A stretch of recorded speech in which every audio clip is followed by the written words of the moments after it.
the service road behind Sir Walter Raleigh Garden. So Sir Walter Raleigh Garden is through that hedgerow back there. So I'm on the service road on the back side of the gardens. And we're going to talk about Pinus taeda, or loblolly pine. The leaf arrangement is alternate, the leaf form simple, and the leaf margin is finely serrated. It's a tree, it's a conifer and evergreen. Height is large, form is rounded when mature and pyramidal in use. Nothing notable about soil preferences or moisture preferences. On pines when they break bud, they have a long bud that emerges that's called a candle. And the candle, you can control the amount of growth for that season by actually pinching that candle. So you can shorten the amount of growth that pine branch has that season by just pinching that bud off or pinching it in half. The growth rate is considered rapid. So in North Carolina, there's a big industry in pulp and paper and lumber. My father was a forester for Weyerhaeuser Company. The bulk of what they plant on pine plantations is loblolly pine because it responds well to fertility, it grows rapidly, they're able to turn over a plantation in a reasonable amount of time, especially through thinning and then a final cut, and it replants well. I failed to put climactic hardiness zones. I'll have to update that for you guys. Landscape uses, naturalized setting, timber, and a windbreak. Flowers are considered insignificant. Fruit is considered profuse. So it produces a cone, green when it's growing, brown when it's ripe, 2 to 5 inches, and it's not edible. So here in my hand, this is the loblolly pine cone, Pinus taeda.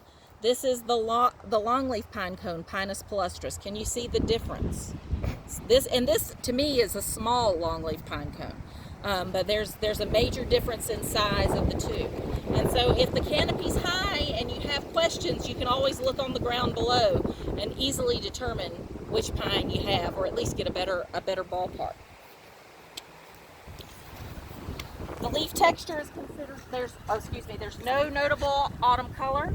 The leaf texture is fine. There are 3 needles per fascicle, and needles are 6 to 10 inches long. There's not anything really notable about the bark, although this bark tends to be a little blockier, a little more three-dimensional to me than the longleaf bark. And I'll do a photo comparison for you so you can see the two side by side. But loblolly or taeda is going to have this blockier, more three-dimensional bark. It also, the bark seems to be spaced out more, not all packed together. The furrows between the blocks are greater than that of a longleaf. So that's a great observation, Reese. There is a notable cultivar, believe it or not. It's called Nana. And Nana grows 8 to 16 feet tall. It's incredibly slow growing. Early on in the semester, we talked about different pests and diseases so you'd have an idea of what these were. And we talked about witch's brooms. Well, Nana is a witch's broom that's been propagated, which is really kind of cool that you can get a dwarf version of this plant. Pests and diseases, bark beetles are a problem, sawflies are another. It is a North Carolina native, it is a U.S. native, it's not invasive, it is salt tolerant. This is kind of a fun fact. The loblolly pine is the host of the eastern pine elfin butterfly. And I kind of like to know when something is a specific host for a pollinator or a butterfly. You can find information on this in Durr on page 843. I also reference the North Carolina State website.